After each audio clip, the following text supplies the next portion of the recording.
We found out today that Goey is on his way to Doha to have some further assessments done on his groin/abdominal region.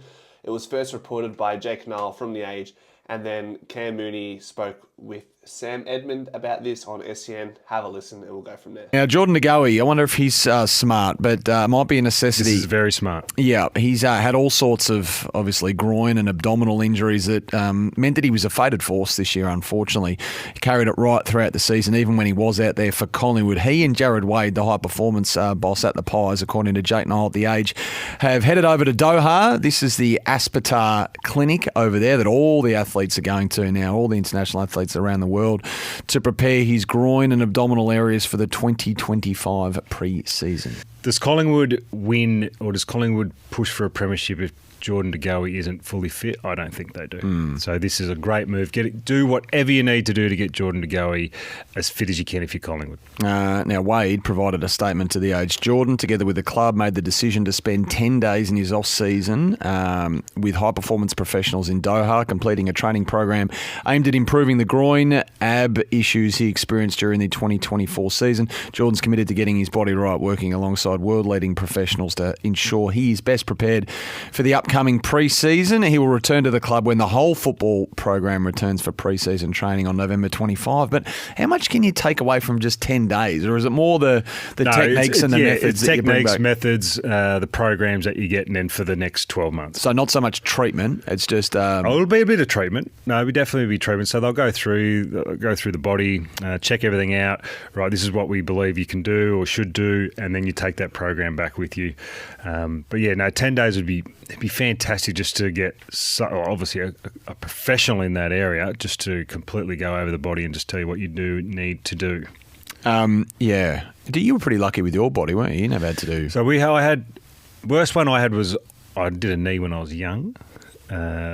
So initially, it sounds like it was planned as a part of the Goey's off-season strategy to let the groin settle down in the off-season, because it does get angry quite easily through your sharp movements, sprints, turning, chopping, agility work. Really does get the groin/lower abdominal region fired up quite easily. So it's given a chance to settle down.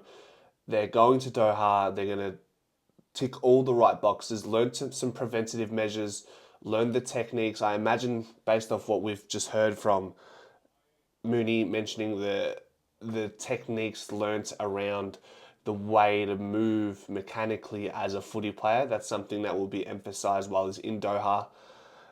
At the end of the day, it's a 10-day trip, and how much can you learn? It probably comes down more so to the mechanics of everything.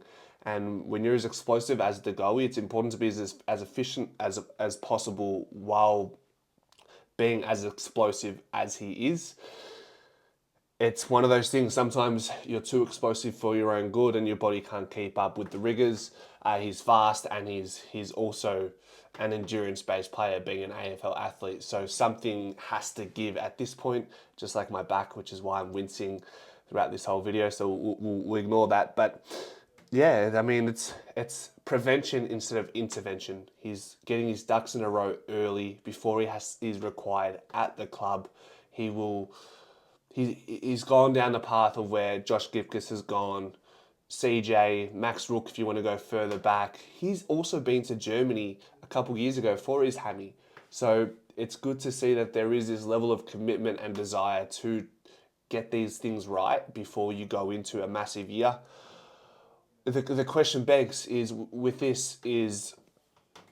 what will his split be in the midfield with this ongoing issue? Is it something that can be fully healed/nullified, or is it something he has to manage? It's one of those ones.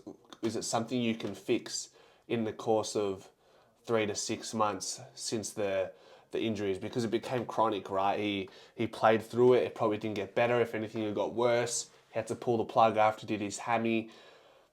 It's a good sign. The other question you ask is, well, are they going because he hasn't recovered properly, or are they being proactive? Which I think it's the latter in this case, which is good to see. But Goey hasn't really played a full year AFL level in the midfield besides 2023. 2024 wasn't the case. So I just feel like with the the increased load in 2023, the shorter preseason, a new fixturing schedule with opening round, I think these things really overwhelmed De Goey's body.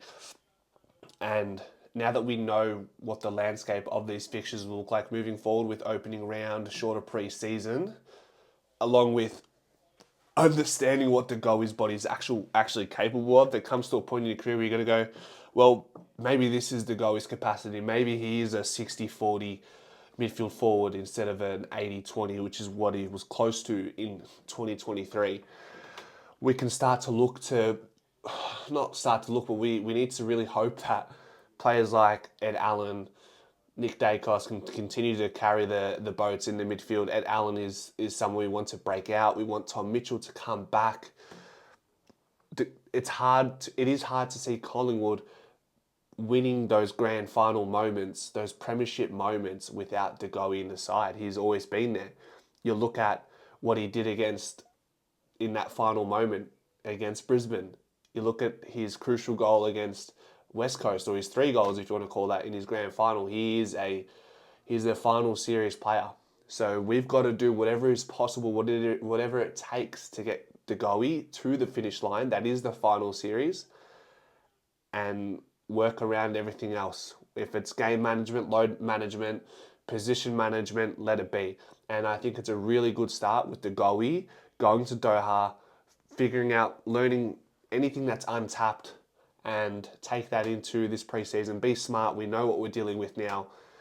The groins are dangerous, man. They can really hinder you, and you lose confidence very quickly because you don't have the same power in your hips as you felt like you once did. Or you might have it there, but you know what it takes to use that level of power. There's going to be a trade-off, and that could be an injury. It's one of those things you don't necessarily do your groin, in his case, when it's chronic.